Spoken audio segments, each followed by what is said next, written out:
A gente sabe mais de um homem, é o que ele esconde. Essa frase de Guimarães Rosa, ela fala de algo que é muito real. A gente esconde porque a gente tem medo. Medo de ser verdadeiro. A teóloga Tish Warren, ela vai seguir o mesmo raciocínio dizendo que nós somos a glória e a feiura pela qual Cristo morreu. Eu gosto de pensar nessa parte da feiura. Porque assim como a maioria de nós, eu só queria mostrar o meu lado bonito. Quando meu lado feio aparecia, eu me sentia desconfortável. Quando eu via o lado feio dos líderes religiosos que eu estimava, eu ficava extremamente decepcionada. Mas nós somos a beleza e a feiura pela qual Cristo morreu. Cristo morreu por nós, por quem nós somos, não por aquilo que seremos. E se a gente ousasse em ter uma religião que a gente não precisasse esconder tanto, que as nossas rachaduras, que as nossas vulnerabilidades ficassem à mostra, e a gente não teria medo, porque ao invés de acusação, a gente receberia um abraço. E se ao invés da performance existisse espaço para o erro? E se a nossa religião fosse uma religião honesta? A gente não precisa esconder nada, não. Deus, Ele sabe como lidar com os nossos vacilos, Ele conhece os nossos vacilos. Mas e do outro? Do outro, será que eu preciso esconder? Quero orar com você. Nosso eterno Deus, a gente está aqui, Senhor. Mente e coração. A gente não precisa esconder nada, porque o Senhor já conhece tudo. E o Senhor nos ampara com o teu amor. Mas nessa manhã, Senhor, eu te peço para que o Senhor nos ajude, Senhor, a saber como lidar com a feiura do outro. Para que a gente não seja tão cruel com o outro. E para que a gente abrace o outro assim como o Senhor nos abraçou. Nos ajude, Senhor, a viver a verdade que é o teu amor. Nos ajude, Senhor, a ter uma religião honesta. Em nome de Jesus, amém.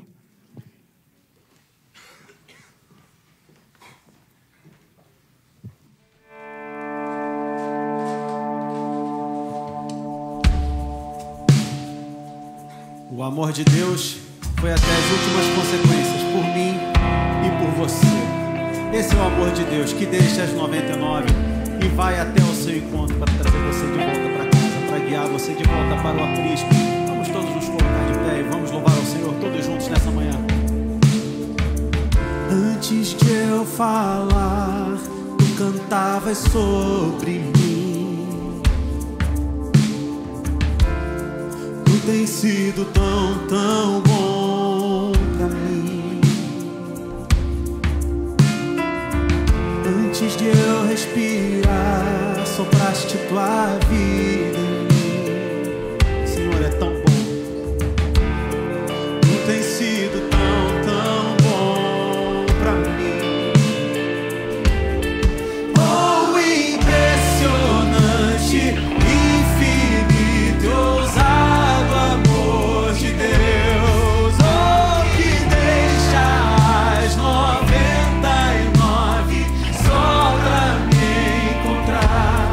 Não posso comprá-lo, nem merecê-lo, mesmo assim se entregou. Oh, impressionante, infinito e ousado amor de Deus.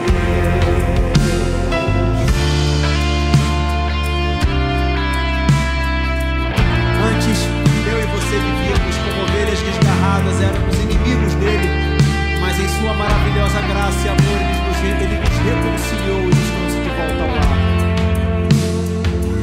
Inimigo eu fui, mas teu amor lutou por mim. Tão bom, tu tens sido tão, tão bom pra mim. Bom pra mim.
que ele faz?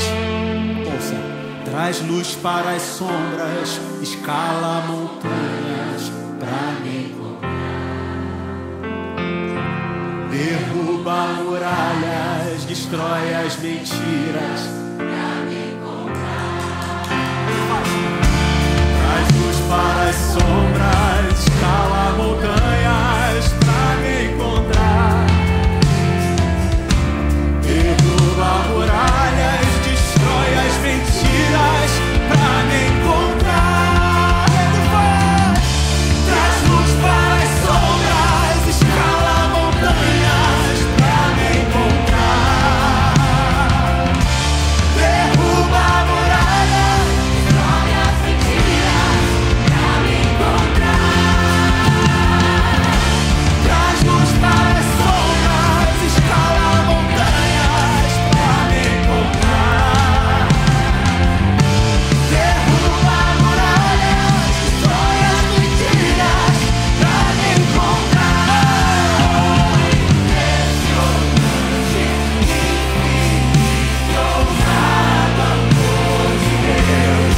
Oh, que deixa as 99 só pra me encontrar.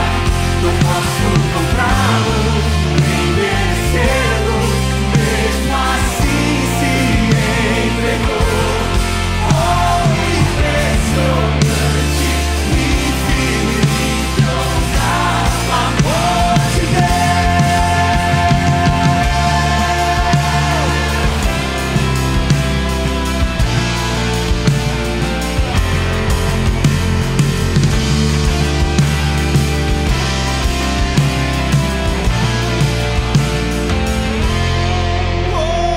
impressionante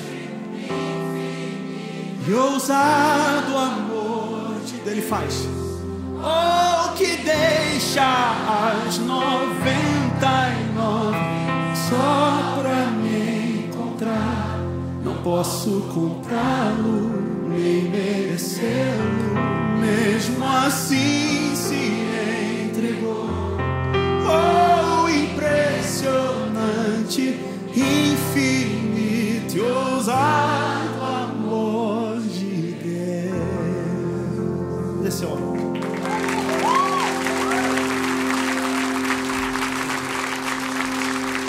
É o amor que decidiu um dia habitar no meio do povo, como uma chama que arde, que queima, que se faz presente na minha e na sua vida hoje. É dia de juízo em Israel. O povo de Deus está reunido. O povo se reúne em comunhão. O sacrifício é feito em louvor. O sacerdote faz uma oração. Eu quero receber a unção.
agradecemos e louvamos ao Senhor, principalmente porque o Senhor um dia se doou a todos nós.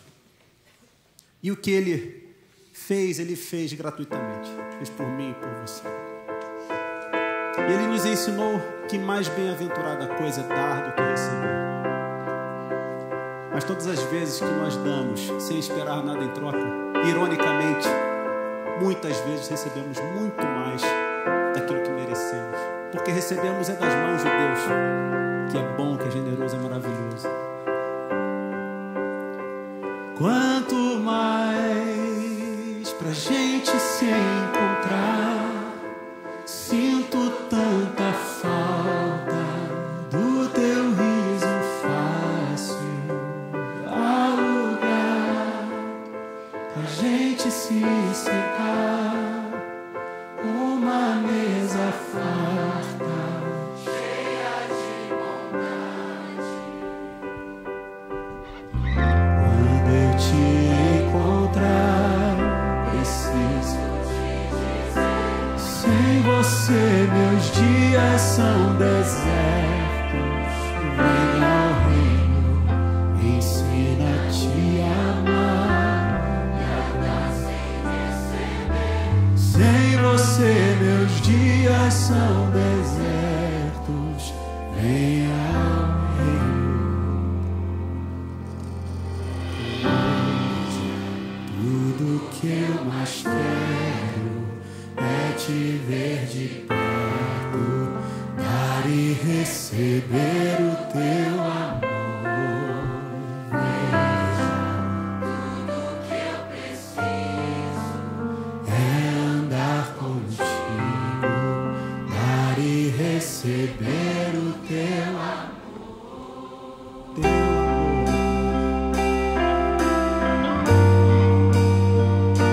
O teu amor.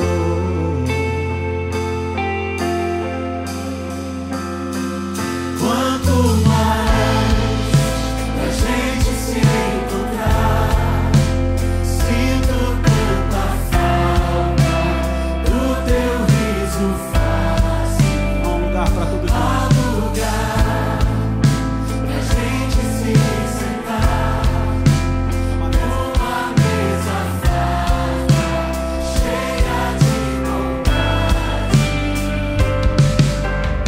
Quando eu te encontrar, preciso te dizer: sem você meus dias são desertos. Ensina a perdoar, nada sem receber. Sem você meus dias são desertos. E que venha o reino de Deus. Tudo que eu mais quero é te ver de perto, dar e receber o teu amor. Veja, tudo que eu preciso é andar contigo, dar e receber o teu amor.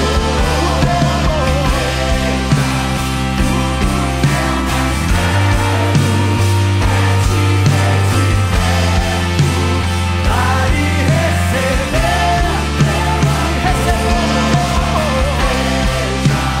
Tudo que eu preciso é andar contigo, dar e receber o teu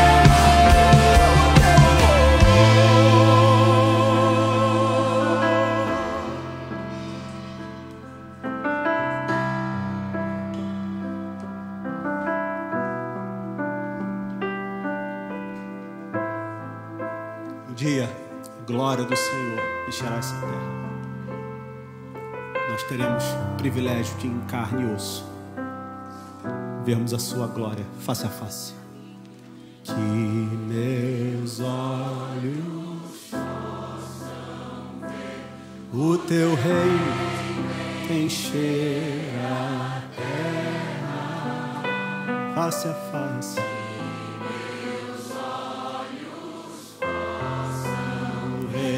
Face a face,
receber o teu amor.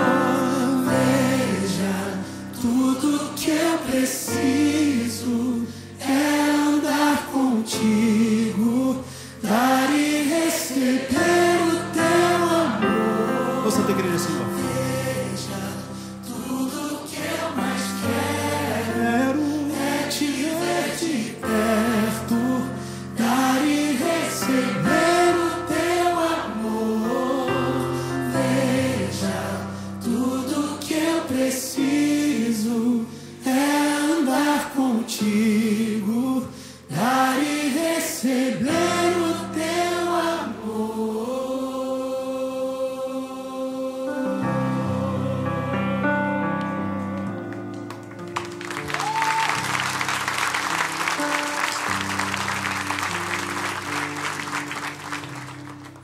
Eterno nosso Pai, eterno nosso Rei, muito obrigado, Senhor, pelo Teu amor e muito obrigado porque, além de recebermos esse amor, nós podemos compartilhar esse amor. Obrigado, Senhor, porque, embora hoje vejamos em parte, nós sabemos que um dia veremos face a face. Essa é a nossa esperança, é o desejo que nos une e é a nossa oração também, em nome de Cristo. Amém, Senhor.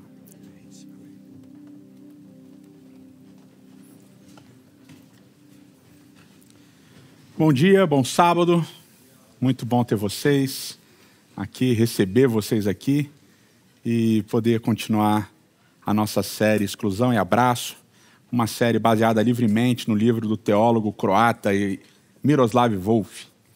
E vocês perceberam, né? A gente foi trabalhando nessas duas últimas séries muito sobre a ideia do que é ser discípulo, muito da ideia do que é ser corpo de Cristo, né? Eu quero relembrar um texto que a gente já passou aqui junto, mas tem um detalhe importante, que é Efésios capítulo 4, a partir do verso 11, diz: Ele designou alguns para apóstolos, outros para profetas, outros para evangelistas e outros para pastores e mestres, com o fim de preparar os santos para a obra do ministério, para que o corpo de Cristo seja edificado, até que todos alcancemos a unidade da fé e do conhecimento do Filho de Deus e cheguemos à maturidade, atingindo a medida da plenitude de Cristo. O propósito é que não sejamos como crianças. Guardem bem isso.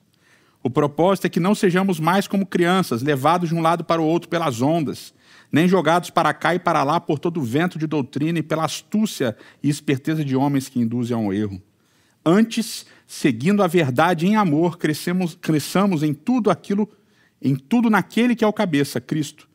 Dele todo o corpo ajustado e unido pelo auxílio de todas as juntas cresce e edifica-se a si mesmo em amor, na medida em que cada parte realiza sua função.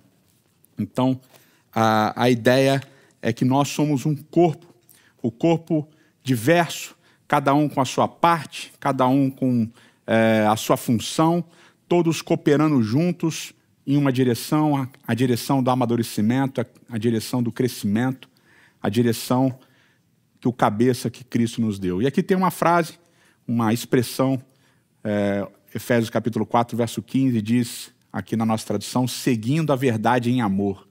E a melhor tradução é literalmente verdadeando em amor. Ou seja, a verdade sendo vivida em amor. Verdadeando em amor seria a tradução literal.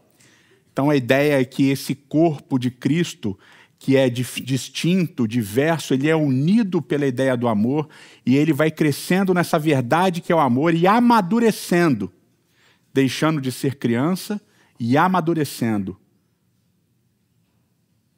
com a direção de Cristo, o Mestre. E é isso que a gente tem visto. E juntando essas duas coisas também, um texto muito importante que a gente já estudou em outros momentos, João capítulo 17, Jesus, depois da Páscoa, está no Getsemane, ele está orando, ele está falando com o Pai, os discípulos dormem, e ali ele começa a fazer o que João chama de uma oração sacerdotal, e ele entrega os discípulos nas mãos do Pai, e ele fala diversas palavras importantes, e nessas palavras importantes existe muita conexão entre os dois conceitos de verdade e amor. Ele começa em determinado momento dizendo: santifica-os na verdade, a tua palavra é a verdade. E ele vai dizendo, Pai, une os meus discípulos, que eles sejam um, como nós somos um. E ele vai trabalhando esse conceito até que no ápice, no momento final dessa oração, Jesus diz assim, capítulo 17, verso 25 e 26, Pai justo, embora o mundo não te conheça, eu te conheço, e estes sabem que me enviaste, os meus discípulos, né? Eu os fiz conhecer o teu nome e continuarei a fazê-lo, a fim de que o amor que tens por mim esteja neles e eu neles esteja, para que nós estejamos juntos em amor, eles uns com os outros e eu neles. E antes disso, Jesus disse, para que o mundo veja que eles são um e creia em mim como teu enviado, como teu filho. Essa é a dinâmica dessa oração de Jesus. E logo que ele acorda da oração, vem a sequência, João capítulo 18, capítulo 19, em que Jesus é entregue para ser julgado e é então condenado e depois crucificado.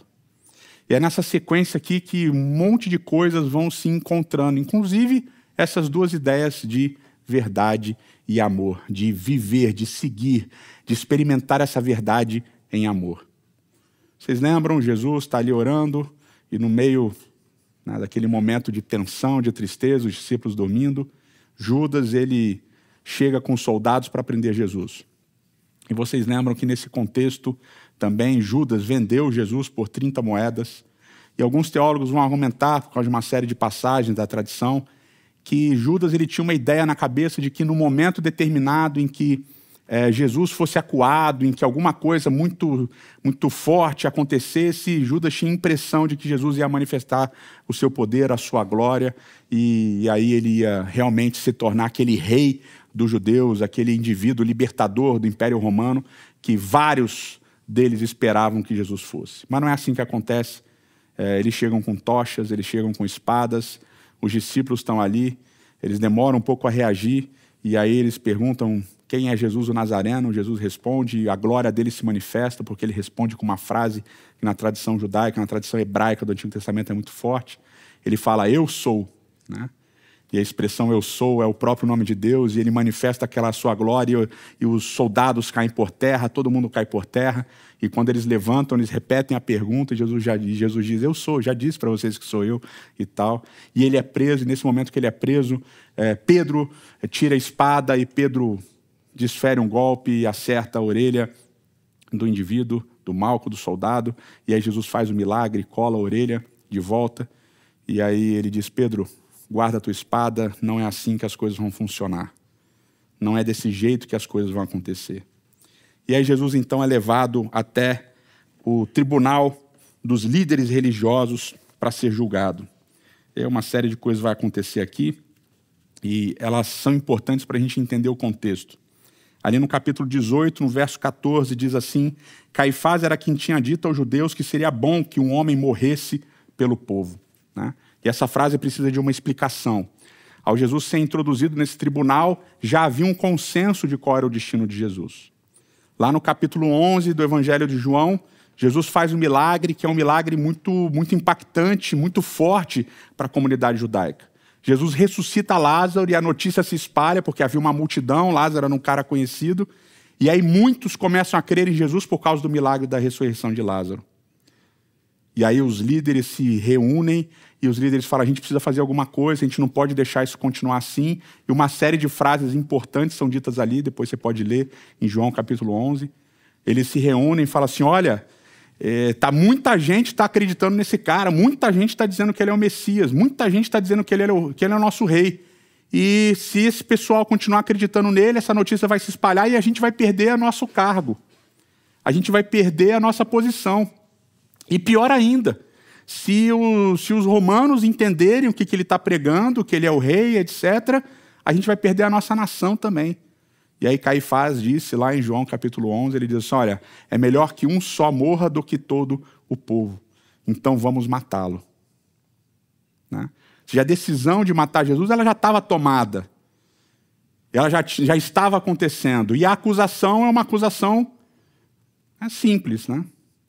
Se ele continuar fazendo o que ele está fazendo e as pessoas continuarem acreditando no que ele está fazendo, nós vamos perder o nosso lugar. E se nós perdemos o nosso lugar e os romanos acreditarem que ele é quem ele diz ser, nós vamos perder a nossa terra também. Então vamos armar um jeito dele ser morto. Portanto, quando o julgamento que esses líderes religiosos vão executar de Jesus começa a acontecer, na verdade a decisão já estava tomada. Ela estava tomada, eles já sabiam o que ia acontecer. Isso fica claro em como as coisas vão se desenrolando. Então, a partir do verso 19, diz assim: enquanto isso, o sumo sacerdote interrogava Jesus acerca dos seus discípulos e dos seus ensinamentos. Verso 20, respondeu-lhe Jesus: eu falei abertamente ao mundo. Sempre ensinei nas sinagogas e no templo, onde todos os judeus se reuniam. Nada que eu disse em segredo. Por que você está me perguntando? Vai perguntar para as pessoas que me ouviram aquilo que eu disse. Certamente eles vão saber o que dizer. Então Jesus começa dizendo assim: olha, nada do que eu disse, nada do que eu ensinei só para 2 ou 3. Eu não ensinei nada em segredo, eu falei para as multidões, os milagres que eu fiz, vocês sabem. Tudo que eu falei pode ser julgado, está aí exposto. Eu não falei em reuniãozinha de 2 ou 3. Eu falei no Twitter, eu falei no Instagram, eu falei na igreja, eu falei no púlpito. Não foi em qualquer lugar, está todo mundo sabendo o que eu estou falando. Qual é a acusação? Pergunta para o pessoal que me segue o que eu tenho dito. Jesus chama testemunhas, né? Chama as minhas testemunhas, chama os meus discípulos para que eles expliquem para vocês o que eu tenho dito. Verso 22, quando Jesus disse isso, um dos guardas que estava perto o esbofeteou. E isso é jeito de responder ao sacerdote? Disse o soldado. E Jesus respondeu: se eu disse alguma coisa errada, alguma coisa de mal, denuncie, acuse. Mas se eu falei a verdade, por que você me bateu?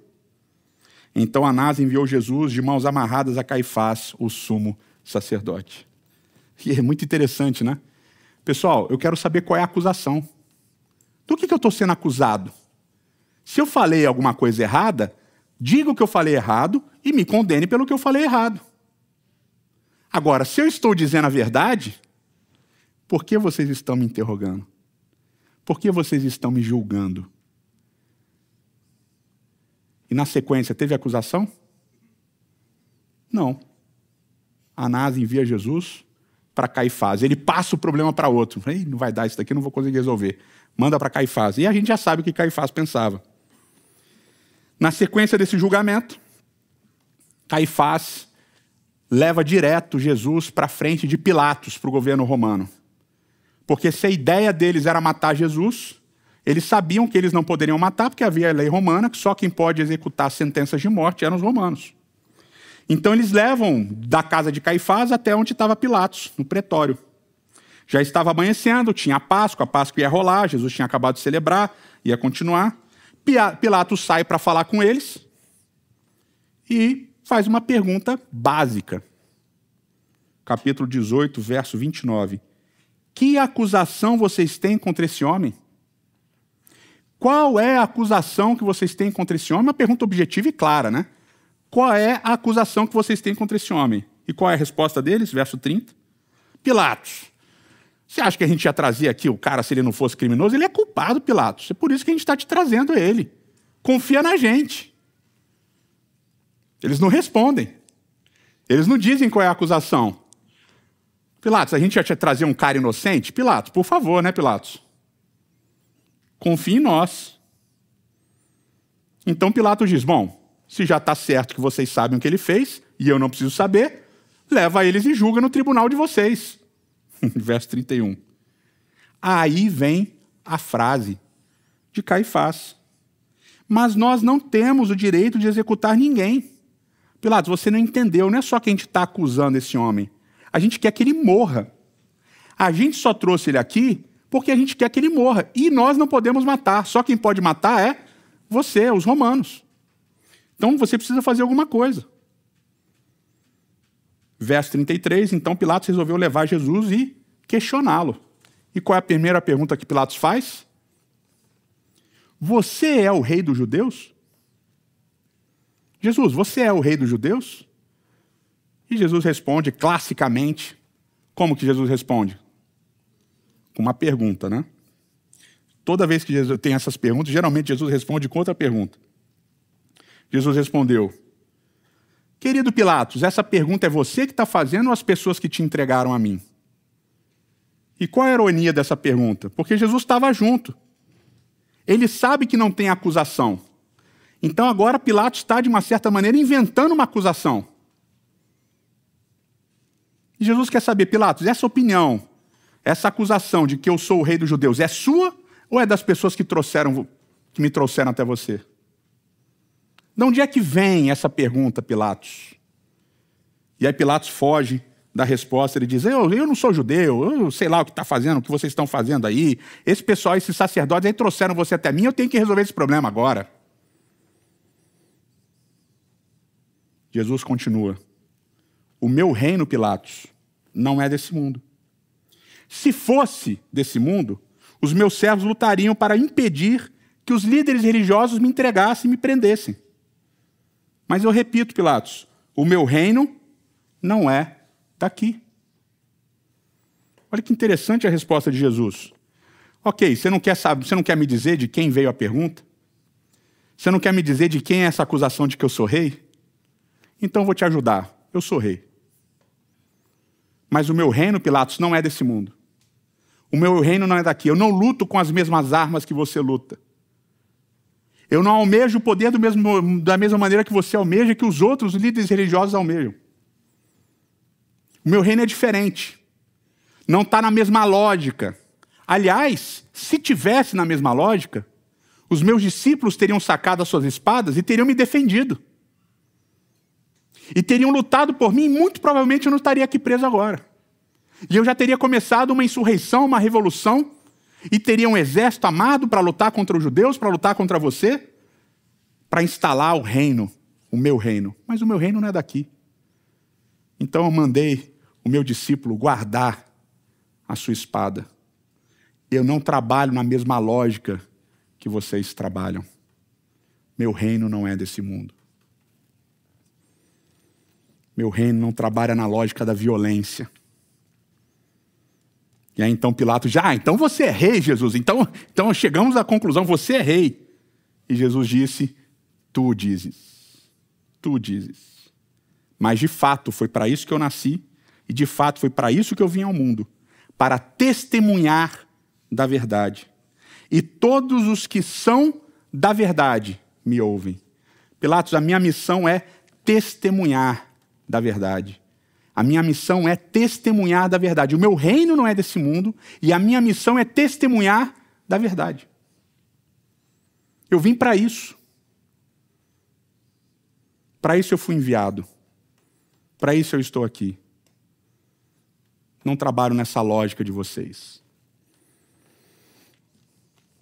E aí Pilatos responde com uma pergunta dura, né? Segundo Nietzsche, no livro Anticristo, essa é a melhor pergunta dos evangelhos. Pilatos responde no verso 38, o que é a verdade? O que é a verdade? Você está dizendo que você veio testemunhar da verdade? O que é a verdade?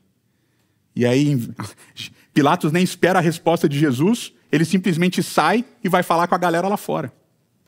E a pergunta é, o que é a verdade? O que é a verdade? E a gente tem duas maneiras de entender a verdade do ponto de vista filosófico. Uma maneira que a gente pode chamar de a maneira moderna de entender a verdade é entender a verdade a partir do ponto de vista de algo absoluto, de um fato, de um conhecimento, de uma ideia que seja verossímil para todas as pessoas. Seja absoluta. E estabelecer isso. Então, por exemplo, a ideia antiga de verdade, bem antiga, é de que a Terra era plana e de que o Sol girava em torno da Terra. E essa era uma verdade que não podia ser questionada. E quando ela foi questionada, o que aconteceu? Muitas pessoas morreram. Outras ficaram presas pela vida inteira, porque questionaram, dizendo, não, a Terra não é plana, a Terra é redonda, e ela, na verdade, é ela que circula, né, em torno do Sol, é ela que se move. E aí a ciência foi evoluindo e provou que não, que a Terra realmente é redonda e que Realmente é ela que circula em torno do Sol. E a verdade moderna foi estabelecida nesse fato. Só que o problema é que essa verdade absoluta, ela começou a ser questionada. Por quê? Não essa, né? A verdade absoluta de uma maneira geral. Começou a ser questionada por quê? Porque é difícil você estabelecer uma verdade comum para todos a partir do seu ponto de vista, somente do seu ponto de vista, somente da sua maneira de enxergar as coisas. Então, por exemplo, um caso clássico desse ponto de vista é nas guerras, né? Nas guerras. Então, um exemplo que o Miroslav Volf cita é a guerra entre a Croácia e a Sérvia. Os sérvios vão dizer que os croatas mataram 700 mil pessoas. E os croatas vão dizer que eles só mataram 30 mil. Aonde está a verdade? E o questionamento dessa verdade moderna, ele faz todo sentido, porque a gente aprende, a gente vê as coisas da nossa perspectiva, a gente vê as coisas da nossa visão, de onde nós estamos vindo. A gente não consegue enxergar a totalidade das coisas. Então a gente tem uma criação, a gente veio de um lugar, a gente tem uma perspectiva da verdade, um olhar da verdade. E aí isso desagou na verdade que a gente chama de verdade pós-moderna. E que é questionável esse termo pós-modernidade, mas enfim, isso é outra coisa. E essa verdade pós-moderna é justamente derivada dessa ideia. Não, que se cada um tem uma verdade, todas as verdades são verdades. Então não existe uma verdade única e absoluta, existem várias verdades. Cada um tem a sua verdade. E aí, obviamente, hoje as pessoas dizem, não, a Terra não é mais redonda, a Terra é plana, essa é a minha opinião. Ponto final, essa é a minha verdade. Ou, por exemplo, uma coisa mais idiota. A camisa é preta ou a camisa é azul? Eu acho que é preta, eu acho que é azul. E é uma eternidade de discussão. Eu, quando comprei essa camisa, eu achei que era preta. Mas ela é azul, pelo que me disseram. Mas a minha verdade é que a camisa é preta. E a verdade da minha esposa é que a camisa é azul. Se todas as verdades são verdades, todas as verdades são válidas.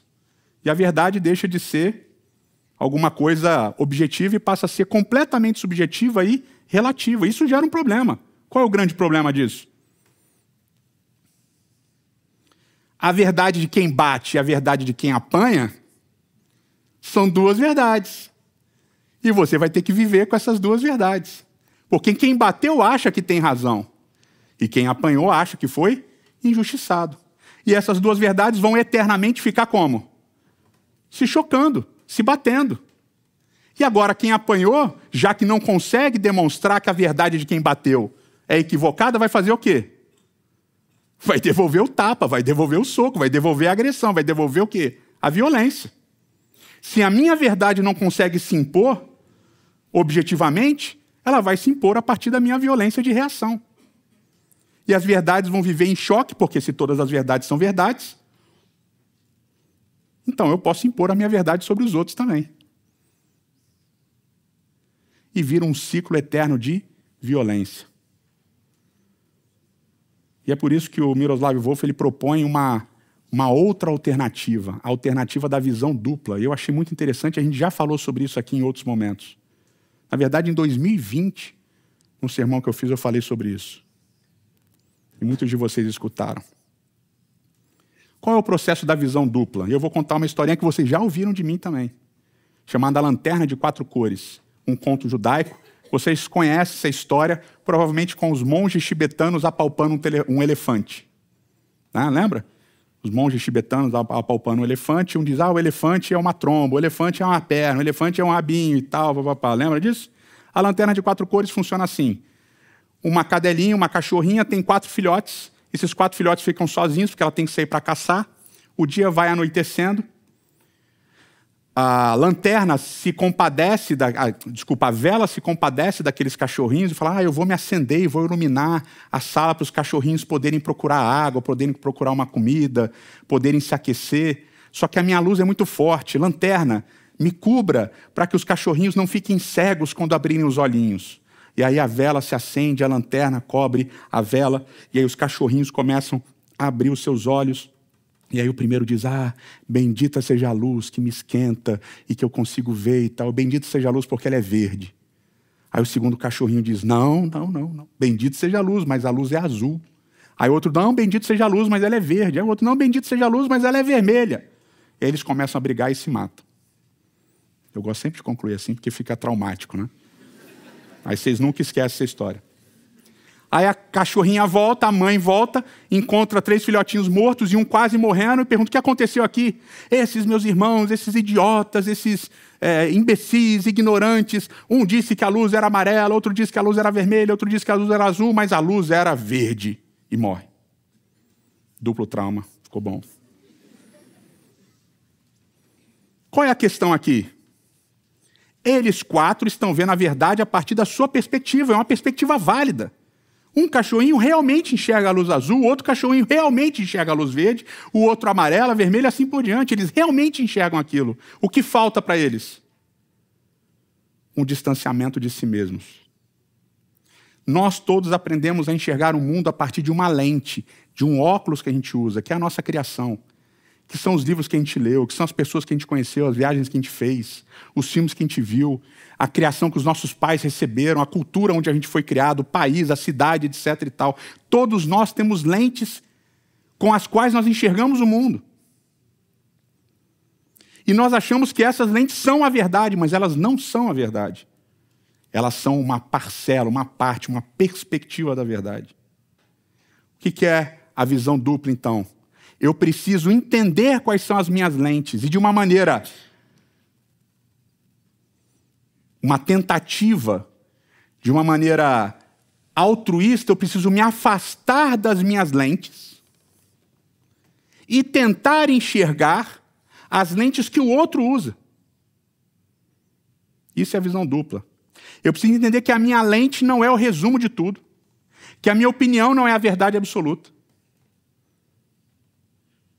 E para isso eu preciso entender o que a lente que eu uso, me afastar delas, e obviamente você nunca consegue se afastar 100% de si mesmo, né? É impossível. Mas tentar entender a visão do outro. Tentar entender de onde o outro está falando. Quais são as perspectivas dele, quais são os olhares dele, quais são as opiniões dele. Por que ele tem aquelas opiniões? E a partir desse encontro, desse diálogo, começar a construir uma visão maior. Porque se aqueles cachorrinhos tivessem pensado nisso, talvez um deslocado levemente para o canto do outro, olha, realmente a luz aqui é amarela, no meu é azul, aqui é amarela, olha, interessante. O que será que está acontecendo? Opa, vamos lá, aqui é vermelho, olha que interessante. Ele é verde, puxa, então existe uma luz, mas ela está refletida de 4 maneiras diferentes. E aí, por causa desse encontro, desse diálogo, dessa diversidade, você consegue entender pontos de vista diferentes, visões diferentes e construir uma ideia maior do que a sua. E é o que Jesus está tentando fazer aqui, diante de Pilatos. Pilatos, eu estou falando de uma verdade, mas você entende outra. Os líderes religiosos entendem outra. E sabe o que é mais interessante? Que Pilatos pergunta, o que é verdade? Ele sai, vai falar com os líderes religiosos judeus e sabe o que ele diz para eles? Eu não vejo crime nenhum nesse cara. Esse cara não fez nada. Vocês estão acusando, eu não sei do que vocês estão acusando, porque ele não fez nada. Pilatos rejeita a verdade daqueles líderes religiosos. E Pilatos, de alguma maneira, ele entende que a verdade de Jesus faz sentido. Mas ele tem a verdade dele. Qual a verdade dele? Ele quer agradar a todo mundo, ele quer ficar bem na fita. Ele é um líder político, ele quer manter o poder dele. Ele quer manter o próprio poder, ele quer manter a própria influência. Logo na sequência, quando os judeus falam assim, olha, a gente quer que você mate ele. Pilatos fala assim, eu não quero matar esse cara, então vamos fazer o seguinte, vamos ver se eu dou uma apaziguada nessa galera aqui que é morte, vou mandar torturar Jesus. Vai lá em praça pública, chicoteia Jesus, é sangue para todo lado. Volta com Jesus torturado, ensanguentado dos chicotes, das chicotadas, com uma coroa de espinhos, uma capa púrpura, tá aí, matei, né? Bati no cara aqui, tá quase como morto aí, tá aí o rei de vocês. E aí o papo fica pior. Pilatos traz Jesus para fora e fala assim, olha, tá aqui, eu bati nele e tudo, mas eu não vejo motivo para matar. Eu não vejo, não sei o que fazer com esse homem. Verso 6, ao vê-lo, o chefe dos sacerdotes e os guardas gritaram, crucifica-o, crucifica-o. Mas Pilatos respondeu, levem-no vocês e crucifiquem vocês. Quanto a mim, eu não encontro base para matar esse homem. Pilatos falou assim, eu sei que vocês estão tentando jogar a responsabilidade para cima de mim, mas a responsabilidade é de vocês, matem vocês. Vocês querem matar, eu não quero. E aí, naquela bagunça, os judeus dizem, verso 7, temos uma lei, de acordo com essa lei, ele deve morrer porque se declarou filho de Deus. Agora vem a acusação. Pela primeira vez agora, Jesus é acusado de verdade por aqueles líderes. Qual é a acusação? Ele diz que ele é o Messias. Ele diz que ele é o Messias. E na nossa lei, quem diz que é o Messias tem que morrer. E qual a ironia da situação?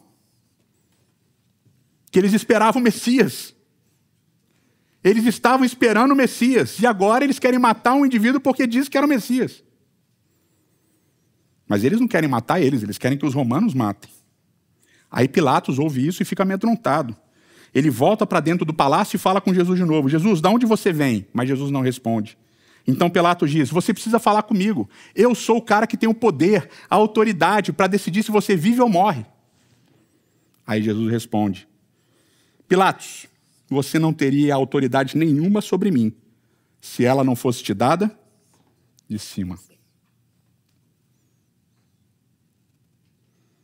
Basicamente, Jesus está dizendo, não é você que vai tirar minha vida, nem são os líderes religiosos que vão tirar minha vida. A verdade é, a minha vida ninguém a tira, eu voluntariamente a dou. E ele diz na sequência, Jesus continua dizendo, aquele que me entregou a ti é culpado de um pecado maior. Vocês dois, você, Pilatos, que quer manter o seu status, que quer manter o seu poder, é pecador, mas muito mais pecador são aqueles líderes religiosos que me esperavam, mas estão me entregando para morrer. Daí em diante, diz o texto bíblico, verso 12, Pilatos procurou libertar Jesus, mas os judeus gritavam, se deixares esse homem livre, não és amigo de César. Quem se diz rei se opõe a César. E aí Pilatos teve medo. Sentou na cadeira de juiz, e aí se voltou para os judeus e diz, eis aí o rei de vocês. O que vocês querem que eu faça? E eles gritavam, verso 15, mata, mata, crucifica-o. Pilatos pergunta, devo crucificar o rei de vocês? E eles respondem, não temos rei senão César. Chefes dos sacerdotes, eu vou ler o texto, não temos rei senão César. Responderam os chefes dos sacerdotes. Finalmente Pilatos o entregou para ser crucificado. Não temos rei a não ser César. Olha que situação bizarra que acontece aqui. Os líderes, os sacerdotes, os líderes religiosos, eles esperavam quem? O Messias. E qual era a aspiração que eles tinham para esse Messias que ia vir? Ele vai reinar, ele vai libertar a nossa nação e finalmente a gente vai ter um rei davídico reinando em Jerusalém. Ele vai expulsar os romanos. Eles esperavam um Messias que ia ser rei. E quando esse Messias vem e não quer ser rei, eles dizem, não temos outro rei a não ser César. Não temos outro rei a não ser César. Quão pesada é essa declaração? Eles não estão negando só Jesus como Messias, eles estão negando séculos de esperança. Fé deles. Todo o estudo da Torá e dos profetas, eles estão negando ao dizerem que eles não têm outro rei a não ser César. Eles estão tirando Deus do lugar de rei e estão dizendo que César é o rei deles. E que para agradar a César, eles se manterem nas posições de poder que eles estavam, eles preferem entregar Jesus para morrer. Como diz Caifás, é melhor que morra um homem do que toda a nação. Eles negam tudo, a verdade, inclusive, para manterem a posição deles. E Jesus se entrega. Qual é a verdade de Jesus? A verdade de Jesus é que ele se entrega por amor. A minha vida ninguém a tira, eu voluntariamente a dou. Eu dou por amor. O meu reino não é nesse mundo porque nós não usamos as armas desse mundo. Nós não usamos violência. Nós não usamos relativismo. Nós não usamos essas verdades, nós usamos uma única verdade, e é a verdade que nos une e vai ser o amor. E eu vou demonstrar para vocês como é essa verdade. Eu vou morrer injustamente. Por pessoas que querem que eu morra. Morrer por elas também. E como diz Isaías, vou subir como uma ovelhinha, né? Como diz o profeta Isaías, subiu como uma ovelhinha muda diante dos seus tosqueadores. Eu vou fazer isso. Essa vai ser a minha prova de amor. A verdade de Jesus é que a vida é importante e que a morte dele traria mais vida. E a verdade dos fariseus é que eles estavam dispostos a entregar, dos líderes religiosos, é que eles estavam dispostos a entregar uma vida para a manutenção do poder deles. E a gente termina com uma historinha muito importante que acabou popularizando um texto nos últimos anos no Brasil. E conhecereis a verdade vos libertará. Vocês sabem um contexto em que essa fala aparece? É um contexto muito importante, de uma história muito importante, que todos que são cristãos conhecem essa história. Uma mulher adúltera é levada diante de Jesus, e quando ela é levada, os líderes que a levam dizem o que para Jesus? Jesus, essa mulher foi pega em adultério. Segundo a lei de Moisés, ela merece morrer. Podemos apedrejá-la? A manutenção do poder, a manutenção do status deles, de intérpretes da lei, aquela mulher deveria ser apedrejada. E eles querem que Jesus reforce a posição que eles estavam. E o que Jesus diz? Nada, escreve. O pessoal fica ansioso, o pessoal começa a ficar irado. E aí eles começam a pressionar, e Jesus diz assim, quem não tem pecado, atire a primeira pedra. E aí acaba a discussão. Todos vão embora, Jesus vira para a mulher. Eu também não te condeno, vai, não peques mais. E ela é liberada. E aí Jesus continua o sermão dele para aquelas pessoas que ouviam, João capítulo 8.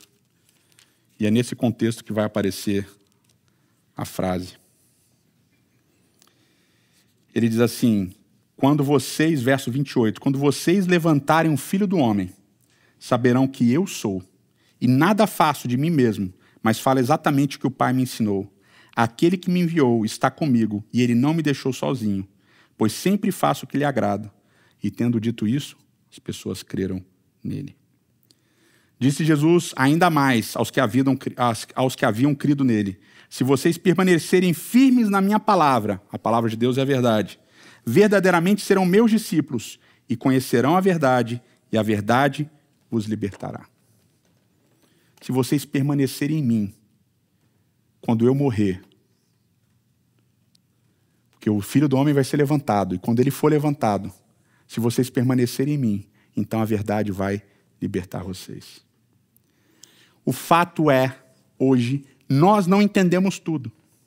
O nosso conhecimento e a nossa visão das coisas é limitado. A gente não vê o todo, a gente não sabe o todo, a gente não conhece o todo. Nós temos uma visão parcial das coisas. E como membros do corpo de Cristo, nós também temos um entendimento parcial do corpo de Cristo. Porque a gente só vê em parte. O que vai nos libertar não é o conhecimento da nossa partezinha do corpo, mas é o conhecimento do todo. De que para termos união entre todos é preciso que haja amor, é preciso que haja entrega, é preciso que haja perdão. Porque as nossas armas não são as armas dos reinos do mundo, não é a vingança, não é a violência. Não é reação, não é buscar o mal, mas é tratar o mal com o bem. E essa é a entrega de Jesus. E Paulo refletindo sobre isso, num texto que vocês conhecem muito bem. 1 Coríntios capítulo 13. Ele fala do amor e vocês lembram, mas a partir do verso 11 ele diz, quando eu era menino, falava como menino, pensava como menino e raciocinava como menino. Quando me tornei homem, deixei para trás as coisas de menino. Agora, pois, vemos apenas um reflexo obscuro, como um espelho. Mas um dia nós veremos face a face. Agora eu conheço em parte, mas então eu serei conhecido plenamente. Da mesma forma como sou plenamente conhecido. Assim permanecem agora esses três, a fé, a esperança e o amor. O maior deles, porém, é o amor. Vocês estão entendendo a dinâmica? Quando a gente é menino, a gente acha que os nossos problemas são os maiores do mundo. Quando a gente é menino e alguém quebra o nosso carrinho, a gente quer quebrar o carrinho de volta. Quando a gente é menino, a gente quer a justiça do nosso jeito. Ele me deu um tapa na cara, eu quero dar um tapa na cara. Não é assim? Se ele quebrou um brinquedo meu, eu quero quebrar um brinquedo dele.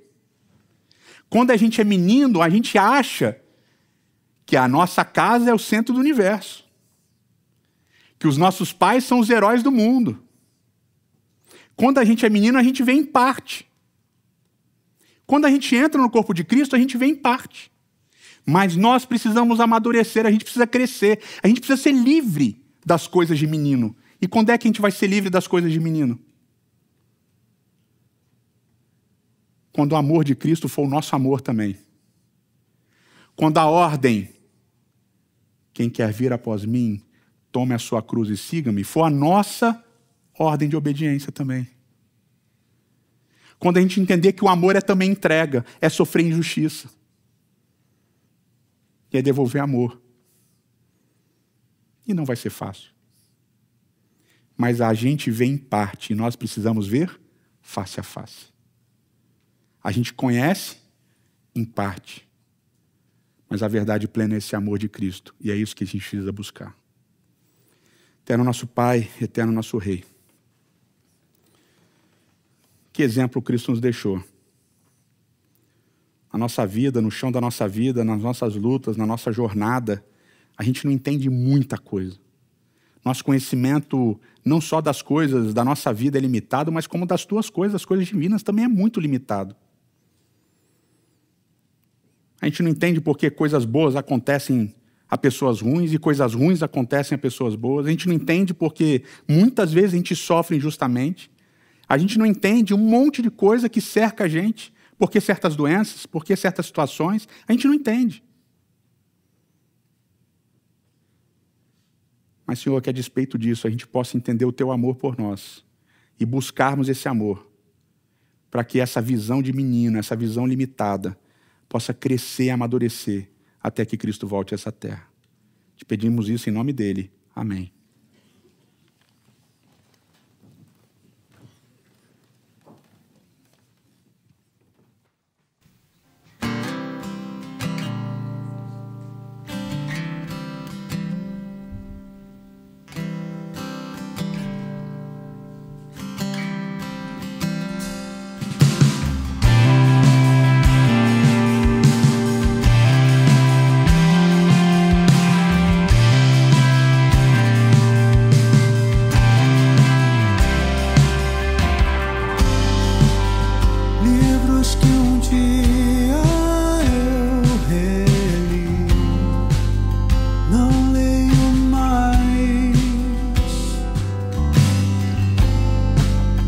Versos que há um tempo atrás cantei, não canto mais.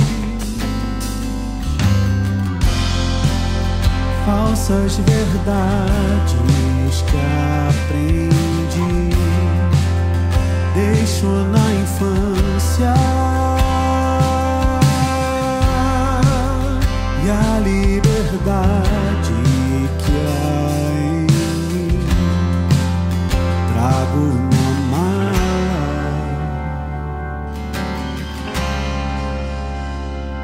da alma.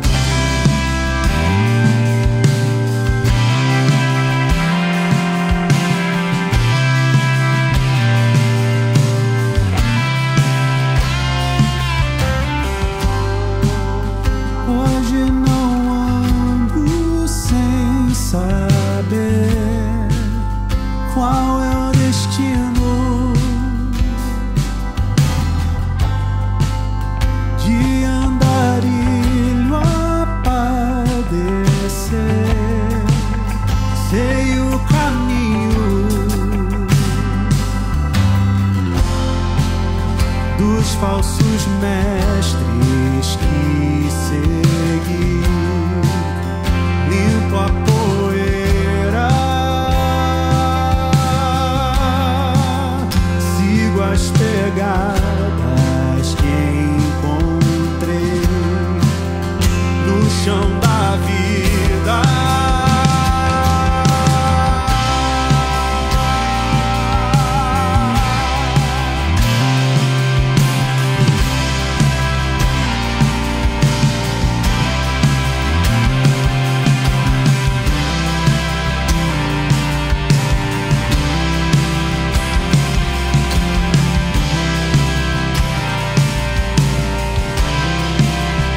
dos falsos mestres que segui. Limpo a poeira, sigo as pegadas que encontrei no chão da vida.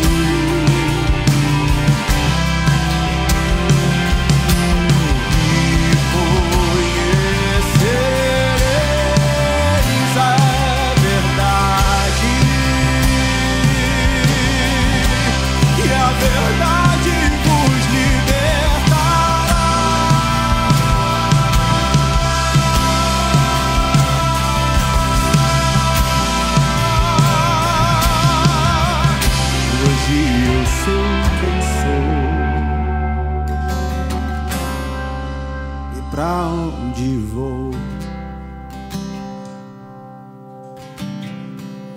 E pra onde vou?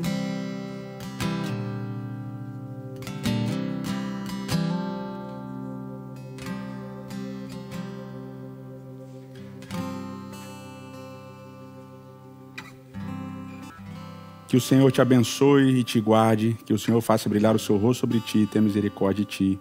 Que o Senhor sobre ti levante seu rosto e te dê a paz. Bom sábado para vocês e até a próxima.